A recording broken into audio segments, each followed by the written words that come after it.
গল্প শ্রাবণ মেঘের রোদ্দুর। পর্ব 6। লেখানুর আয়শা মাহনুর রোজ। শান্তিনিকেতনের প্রাচীন উঠোনে আজ অন্যরকম জনারণ্য। রাব্বি আহমেদের সংসার এসে ভিড় জমিয়েছে এই পুরনো বাড়ির বুক জুড়ে।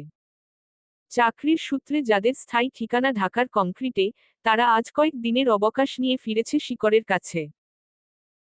পারিবারিক ব্যবসার প্রতি রাব্বি আহমেদের কোনো আকর্ষণ কখনোই ছিল না, সে ভার দুই জ্যেষ্ঠ ভ্রাতাই সামলে রেখেছে। তিনি নিজে ঢাকার এক নামী প্রতিষ্ঠানে ম্যানেজার হিসেবে দায়িত্বরত আছেন। মাহিদের আগমনের সংবাদেই এই সমবেত প্রত্যাবর্তন। অনেকদিন পর আসা, তাই এবারে থাকার মেয়াদও দীর্ঘ। একই রক্তের উত্তরাধিকার হয়েও দূরত্ব তাদের সম্পর্ককে নিকট আত্মীয়ের আবরণে ঢেকে দিয়েছে, তবু স্নেহের বন্ধনটুকু এখনও অক্ষত, কোথাও কোনো ফাটল নেই। রাব্বি আহমেদের সহধর্মিণী সুইটি বেগম। তাদের ঘরে এক কন্যা, দুই পুত্র। জ্যেষ্ঠ পুত্র আহিল আহমেদ অনার্স দ্বিতীয় বর্ষের শিক্ষার্থী। কন্যা আদিবা আহমেদ ইন্টারমিডিয়েটের গণ্ডি পেরিয়ে এখন বিশ্ববিদ্যালয়ের প্রবেশদ্বারের জন্য প্রস্তুতির নীরব যুদ্ধে লড়ছে। আর সর্বকনিষ্ঠ আরজ আহমেদ চতুর্থ শ্রেণীর ছাত্র, আহমেদ বংশের আদরের শেষ প্রান্তিক। আরজ যেমন চঞ্চল, তেমনি অদ্ভুত রকম পরিণত। তাদের আগমনে শান্তিনিকেতন হঠাৎ করেই কোলাহলে ফেটে পড়েছে। ফাঁকা বারান্দা, স্তব্ধ ঘরগুলো প্রাণে ভরে উঠেছে। বাড়িটা এখন আর শূন্য মনে হচ্ছে না, বরং মনে হচ্ছে বহুদিন পর সে নিজের আসল রূপ ফিরে পেয়েছে। সোফার এক প্রান্তে শরীর এলিয়ে দিয়ে মোবাইলের পর্দায় ডুবে ছিল শ্রেয়া। পর্দার আলো তার মুখে নিভৃত ছায়া ফেলেছে। ঠিক তখনই পাশ ঘেঁষে অতিক্রম করতে উদ্যত হল আহিল। তাকে চোখে পড়তেই শ্রেয়ার ঠোঁটের কোণে খেলল অতিরিক্ত উজ্জ্বল এক হাসি। আরে আহিল ভাই, কেমন আছো? শ্রেয়ার দিকে তাকিয়ে ভ্রুজোড়া কুঁচকে নিল আহিল। কণ্ঠে কোনো উষ্ণতা নেই, একেবারে কাঁচা রূঢ়তা। আগের মতোই হ্যান্ডসাম আছি। দেখছিস না? নাকি দৃষ্টিশক্তিরও অবনতি হয়েছে? কানা নাকি? শেষ শব্দটা ইচ্ছে করেই টেনে টেনে ছুঁড়ে দিল সে। কথাটা কানে যেতেই শ্রেয়ার মাথার ভেতর জমে থাকা সহিষ্ণুতা মুহূর্তে ছাই হয়ে গেল। হনুমানের বাচ্চা, কখনো কি সভ্য মানুষের মতো কথা বলতে শিখবি না? সভ্য কথা আর তুই? ছান। আগে আয়নায় নিজের মুখখানা দেখে আয়। দেখেছি বলেই তো এত নিশ্চিন্ত। এমন রূপ দেখে নিশ্চয়ই গোপনে গোপনে ফিদা হয়ে গেছ। ও আক! থু, ফিদা হব? তোর উপর? আল্লাহ মাফ করুক। আহিল ভাই, এবার কিন্তু সীমা ছাড়াচ্ছ। আউজুবিল্লাহি মিনাশ শাইতানির রাজিম। হে আল্লাহ, এমন কদাকার শয়তান থেকে আমাকে হেফাজত করো। এই বাক্য শেষ হতেই সোফায় রাখা একটি কুশন তীব্র বেগে উড়ে এসে আছড়ে পড়ল আহিলের মুখে। এক মুহূর্ত দাঁড়ালো না শ্রেয়া। পায়ের শব্দ ভারী করে গটগট করে সেখান থেকে সরে গেল। ডাইনি, বাচ্চা, তোর হিসাব তোলা রইল। দাঁতে দাঁত চেপে এইটুকু ছুঁড়ে দিয়ে আহিল কুশনটা সোফায় ফিরিয়ে ছুঁড়ে মারল। তারপর সমান রাগে পা ফেলে সেও উল্টো দিকে হেঁটে চলে গেল। গুনগুন সুরের ভেতর নিজেকে ভাসিয়ে দুলতে দুলতে নিজের কক্ষের দিকে এগোচ্ছিল মেঘ। আচমকা চলমান ছন্দ ভেঙে পায়ের গতি স্তব্ধ হয়ে গেল, চোখের সামনে দাঁড়িয়ে থাকা দুটি অবয়ব দেখে। দোতলার ছাদখোলা বারান্দায় গোলাপি চুড়িদারে মোড়া এক অপরূপ রমণী, মুখভরা হাসিতে কথা বলছে শ্রাবণের সঙ্গে। রোদের আলোয় তার মুখচ্ছবি আরও দীপ্ত হচ্ছে। সে আর কেউ নয়, তার ছোট চাচ্চুর কন্যা, আদিবা। বিস্ময়ের গভীরতা এখানেই শেষ নয়। শ্রাবণ নিজেও দাঁত বের করে হেসে কথা বলছে। দৃশ্যটা চোখে পড়তেই মেঘের ভেতরে হঠাৎ এক অচেনা ধাক্কা লাগল। এই মানুষটা হাসতেও জানে? কখনো কি তাকে এভাবে হাসতে দেখেছে সে? স্মৃতির পাতায় খুঁজেও ঠিক কোনো দৃশ্য উদ্ধার করা গেল না। পরক্ষণেই বুকের ভেতর চিকচিকে ব্যথার রেখা কেটে গেল। তার সঙ্গে তো এমন হাস্যোজ্জ্বল মুখে কথা বলে না কখনো। বরং কথার ফাঁকে ফাঁকে ছুড়ে দেয় নির্দয় কটাক্ষ আর অবহেলার চাবুক। অথচ এখন চকচকে দাঁতের শাড়ি মেলে সে হাসছে অবিরাম। মেঘের চোখের কোণ ভিজে উঠল অজান্তেই। হৃদয়ের ভেতর জমে থাকা ব্যথা লাফিয়ে লাফিয়ে মাথা তুলছে। আর না, এই দৃশ্য আর সহ্য করার মতো শক্তি তার নেই। এক মুহূর্তও দাঁড়িয়ে রইল না। হনহন করে পা বাড়িয়ে জায়গাটা ছেড়ে চলে গেল নিজের ঘরের দিকে। ভেতরে ঢুকেই দরজার কপাট আছড়ে বন্ধ করে দিল। মেঘের চলে যাওয়ার পথের দিকে আড়চোখে তাকিয়ে শ্রাবণ আবার নিজের চেনা গাম্ভীর্যে ফিরে এলো। আসলে এতক্ষণ আদিবা তাকে ভর্তি সংক্রান্ত নানা প্রশ্নে জর্জরিত করছিল।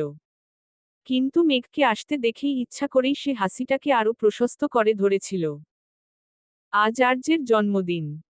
যেহেতু সবাই আছে তাই ছোট পরিসরে আয়োজনটুকু আপনজনের মাঝেই সীমাবদ্ধ। বিকেল গড়িয়ে সন্ধ্যার প্রস্তুতি শুরু হয়েছে শান্তিনিকেতনের ছাদজুড়ে। কোথাও রঙিন কাগজ, কোথাও আলো ঝোলানোর ব্যস্ততা। ঘরের ভেতরে নারীরা আগুনে হাঁড়ি বসিয়েছে, মশলার গন্ধে বাতাস ভারী হয়ে উঠছে আর ছেলেদের দল ছাদে দাঁড়িয়ে অল্পস্বল্প সাজসজ্জায় ব্যস্ত। এই কোলাহলের মাঝেই ছাদের এক কোণে মুখ গোমরা করে বসে আছে আরজ। উৎসবের আলো আনন্দ যেন তাকে ছুতেই পারছে না। দূর থেকেই তার বিমর্ষ ভঙ্গিটা চোখে পড়ল মেঘের। ধীরে পা ফেলে এগিয়ে এসে দাঁড়ালো তার সামনে। কিরে ছোট, আজকের দিনে এমন মুখ করে বসে আছিস কেন? মেঘাপু, দুঃখের কথা জিজ্ঞেস করো না। বলেই একরাশ হতাশা নিয়ে দীর্ঘশ্বাস ছাড়ল আরজ। মেঘের কপালের ভাঁজ আরও গভীর হল। কি হয়েছে রে? কি আর হবে বলো, বয়স তো আর একেবারে কম নেই। অথচ এখনো একটা প্রেমিকাও জুটল না। প্রেমিকার অভাবে আমার ভেতরের প্রেমিক পুরুষটা কেমন জানি হাহাকার করছে। কথাটা শুনে মেঘ এক মুহূর্তের জন্য পাথর হয়ে গেল। এই বাচ্চার মুখে এসব কথা! মাথার ভেতর বিশ্বাস আর অবিশ্বাসের টানাপোড়েন চলল ক্ষণিক। পরক্ষণেই আর্যের মাথায় আলতো এক টোকা বসালো সে। এই বয়সে প্রেমিকা? তোর বয়সে আমি ঠিকমতো কথা বলাই শিখিনি। শিখবে কিভাবে? শ্রাবণ ভাই তো সারাদিন তোমাকে উদম কেলানির উপর রাখে। তোকে কে এসব শেখালো? জানি আমি। তুই কিন্তু বাড়াবাড়ি করছিস, সাবধান। এসব বাদ দাও মেঘাপু। আমার দুঃখটা একটু বোঝার চেষ্টা করো না। কিসের দুঃখ? আজ যদি আমার একটা প্রেমিকা থাকতো, ঠিকই ফোন করে বলতো, শুভ জন্মদিন বাবু, সোনা, জান, চিন্টু মিন্টু পিন্টু, সামনে জীবনটা যেন ভালো কাটে। কিন্তু দেখো, কেউ বলে না। এই জীবন রেখে কি লাভ বলো? মেঘ হঠাৎ দাঁতে দাঁত চেপে উঠল। দাঁড়া, এখনই আহিল ভাইকে ডাকছি। সে এখনো একটা প্রেম জোগাড় করতে পারল না, আর তুই কিনা এসব করছিস। ভাইয়ার কথা বাদ দাও মেঘাপু। ভাই হলো বলদ আর খিটখিটে। ওর প্রেম কোনোদিন হবে না। কিন্তু আমি তো তেমন না। আমার ভেতরে প্রেমের আগুন টগবগ করে ফুটছে। ছি! বেয়াদব ছেলে! তোকে দিয়ে কিছু হবে না। এইটুকু বলেই বিরক্ত পায় সেখান থেকে সরে গেল মেঘ। তার চলে যাওয়ার দিকে তাকিয়ে আরও আবারও এক গভীর নিঃশ্বাস ছাড়ল। আশ্চর্য! আমার জীবনে কি প্রেম ভালোবাসার দরকার নেই?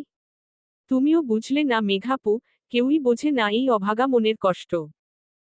এক এক করে সবাই সাজসজ্জা সেরে ছাদের দিকে উঠে আসছে। আলো হাসি কোলাহলের ভেতর মেঘের উপস্থিতিটা আলাদা করে চোখে পড়ার মতো। সাদা রঙের সিম্পল গাউন, তার সঙ্গে সামান্য গয়না আর পরিমিত সাজ, কিছুই বাড়াবাড়ি নয়, অথচ সব মিলিয়ে ঢলঢলে ফর্সা গোলগাল মুখটায় এক ধরনের স্বচ্ছ মোহ ছড়িয়ে পড়েছে। অতিরিক্ত অলংকার ছাড়াই আজ মেঘ যেন নিজেই অলংকার। ছাদের এক কোণে বসে ফোনের পর্দায় ডুবে ছিল শ্রাবণ। বাইরে থেকে দেখলে মনে হবে কোনো জরুরি কিছু দেখছে। অথচ স্ক্রিনে ভেসে উঠছে একের পর এক ছবি, সবকটাই মেঘের। কোনো ছবিতে সে হাসছে, কোনো ছবিতে কারো সঙ্গে কথা বলতে বলতে চোখে অমনোযোগী ভাব, আবার কোনো ছবিতে মুখ গোমরা করে বসে থাকা একরাশ অভিমান। প্রতিটা মুহূর্তই গোপনে বন্দি করা, মেঘের অজান্তেই। ছবিগুলো স্ক্রুল করতে করতে শ্রাবণের ঠোঁটের কোণে চাপা হাসি জমে উঠছে। ঠিক তখনই ধীরে পায়ে ছাদে এসে দাঁড়ালো মেঘ। তাকে দেখেই আরজ ছুটে গিয়ে চোখ বড় বড় করে বলে উঠল। আরে মেঘাপু, তোমাকে তো একেবারে রূপকথার সাদা পরীদের মতো লাগছে। আর্যের কথায় মেঘ হেসে উঠল। স্নেহভরা দৃষ্টিতে গাল টেনে বলল, তুই পারবি, খুব শিগগিরই প্রেমিকা জুটিয়ে ফেলতে। জনের হাসি মিশে গেল ছাদের বাতাসে। ঠিক সেই হাসির শব্দেই আর্যের ডাক ধরে শ্রাবণের চোখ পড়ল মেঘের দিকে। মুহূর্তের মধ্যে সে যেন স্থির হয়ে গেল। বুকের ভেতর লুকিয়ে থাকা হৃৎপিণ্ডটা অকারণে, অস্বাভাবিক জোরে শব্দ তুলছে। দম নিতে ভুলে গিয়ে ফোনটা আবার তুলে নিল সে। সময় নষ্ট না করে কয়েকটা ছবি তুলে ফেলল দ্রুত।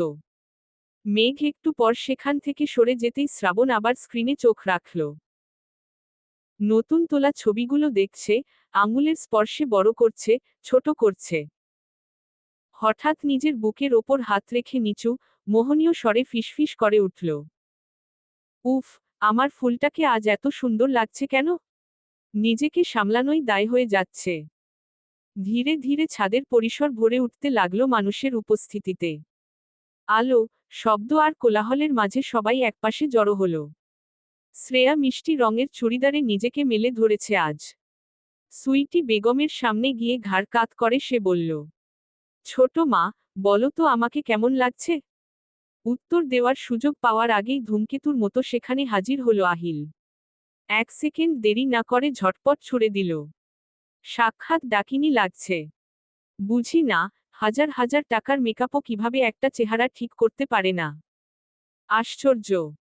শ্রেয়ার রক্ত মুহূর্তে ফুটে উঠল।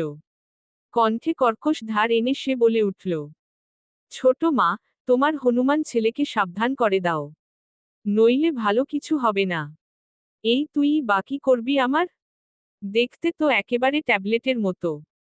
কি এমন ক্ষমতা আছে তোর? এইবার শ্রেয়া আঙুল উঁচিয়ে দাঁতে দাঁত চেপে বলল, শোন হাদারাম, আমি দেখতে 5 ফুট হলেও আমার মুখ 10 ফুট লম্বা। কথা দিয়েই তোকে একেবারে উলঙ্গ করে ছাড়ব। আহিল হা হা করে উচ্চস্বরে হেসে উঠল। তুলে এক আছাড় দেব, কাঁদতে কাঁদতে কুল পাবি না। আবার আমাকেই নাকি উলঙ্গ করবি? চুপ কর। ছোট মা, তোমার ছেলেকে থামাও। না হলে এখনই কিছু একটা ঘটে যাবে। কি হবে? কি হবে বল? বলতে বলতে খানিকটা তেড়ে এলো আহিল। থামো তোরা। সুইটি বেগমের গর্জনে বাতাস কেঁপে উঠল। মুহূর্তেই জনের মুখে তালা পড়ে গেল। অন্যদিকে, সেই ঘটনার পর থেকেই রুহি আর মেঘেদের বাড়িতে পা রাখছিল না। আজ প্রায় জোর করেই তাকে টেনে এনেছে মেঘ। ছাদের এক পাশে চুপচাপ দাঁড়িয়ে আছে রুহি। দূর থেকেই তার উপস্থিতি চোখে পড়ল মাহিদের। ধীরে ধীরে এগিয়ে এসে ডাকল, এই যে, মিস ঝগড়াটে। ডাক শুনে পিছন ফিরে তাকালো রুহি। মাহিদকে চোখে পড়তেই এক অস্বস্তিকর, ভ্যাবলা হাসি ঠোঁটে ফুটে উঠল তার। যে ভয়টা করছিল, সেটাই সত্যি হয়েছে। মনে মনে প্রস্তুত হল, এই বজ্জাত ছেলেটা আবার না জানি কি পরিমাণে তাকে বিব্রত করবে। লজ্জায় মাটি খুঁড়ে ঢুকে যাওয়ার ইচ্ছেটাও উকি দিল। সবাই তো ওদিকে। আপনি এখানে একা দাঁড়িয়ে কি করছেন? এমনি, দাঁড়িয়ে আছি। জানেন তো, কার বাড়িতে এসেছেন? অবশ্যই। আমার একমাত্র প্রাণপ্রিয় বান্ধবী মেঘের বাড়িতে। ওহ, সরি। ভুল করে তাহলে আপনার বান্ধবীর বাড়িতেই ঢুকে পড়েছি। এখন কি হবে? বলেই হেসে উঠল মাহিদ। হয়েছে। আর মজা করার দরকার নেই। এই চ্যাপ্টারটা এখানেই ক্লোজ করি। আর, ওই ঘটনার জন্য আমি দুঃখিত। আসলে আমিও দুঃখিত। তখন তাড়াহুড়োয় ঠিক খেয়াল করিনি। It's okay. চলুন, ওদিকে যাওয়া যাক। হুম, চলুন। কেক কাটা শেষ হতেই আর্জকে ঘিরে ধরল উপহারের বন্যা। ঠিক সেই ফাঁকে রাব্বি আহমেদ হঠাৎ গম্ভীর স্বরে বলে উঠলেন, বাবা, জন্মদিনের উপহার হিসেবে কি চাও বলো তো? যা চাই তাই দেবে তো, বাবা? আর্যের চোখে তখন অদ্ভুত এক আশার ঝিলিক দেখা দিল। মরাব্বি আহমেদ খানিক ভেবে নিয়ে বললেন, একবার চেয়ে দেখ না। তাহলে, আমাকে বিয়ে করিয়ে দাও। কি হহ? একসাথে বিস্ময়ের ধাক্কা খেল পুরো ছাদ। চমকে তাকানো সবগুলো চোখ। এতগুলো প্রতিক্রিয়া দেখে আরজ নিজেই একটু ঘাবড়ে গেল। গলা খাকারি দিয়ে আমতা আমতা করে যোগ করল, মানে, কোনো সুন্দর মেয়ে হলেই হবে। পড়ালেখা জানবে, কাজ জানবে, এই আর কি। কি করবি তুই আবার বল? চেঁচিয়ে উঠল আহিল। আরজ এবার কণ্ঠে দৃঢ়তা এনে বলল, বয়স তো চলে যাচ্ছে। এরপর আমার বাচ্চা কাচ্চার সঙ্গে ফুটবল খেলবো কখন? পায়ে ব্যথা ধরলে? আর তাছাড়া আম্মু সারাদিন কাজ করে ক্লান্ত হয়ে যায়। একা একা সব সামলানো কি সহজ? আম্মুরও তো একজন দরকার হেল্প করার জন্য। পাশ থেকে সুইটি বেগম ভ্রু তুলে বললেন, তার মানে তুই আমার জন্য বিয়ে করতে চাস, নিজের জন্য না? নিজের জন্যও চাই। আম্মু, তুমি বলো, তোমার জামাই আছে না? হ্যাঁ, আছে। তাহলে তুমি ওনার সাথেই থাকো না, আমাকে ডিস্টার্ব করছো কেন? কি? আমি তোকে ডিস্টার্ব করছি?